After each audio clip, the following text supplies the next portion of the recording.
السلام علیکم ورحمۃ اللہ وبرکاتہ۔ بلا تحقیق بات کو شیئر کرنے کا نتیجہ کبھی شرمندگی ہے۔ جس تیزی سے سوشل میڈیا کا زمانہ آگے بڑھ رہا ہے اور جہاں اس کے بہت سے فوائد ہیں، وہیں یقیناً نقصانات بھی بہت ہیں۔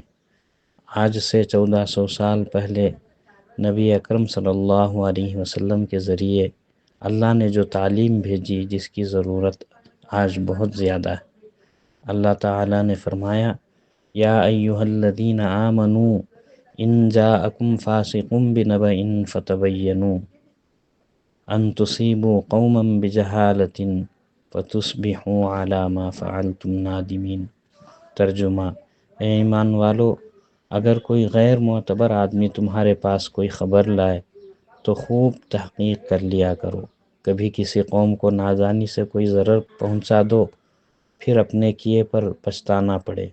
تو اس سے ہمیں تعلیم ملتی ہے کہ جلد بازی میں، دکھلاوے کی خاطر آج جو لوگ خبر پہنچانے میں جلدی کرتے ہیں، ان کو باز رہنے کی ضرورت ہے، ورنہ لوگوں کا بھروسہ بھی ہم سے اٹھ جائے گا، اور جس کا نتیجہ شرمندگی، پچھتاوا تو ہے ہی، ساتھ میں اپنی زندگی کا نقصان بھی ہے۔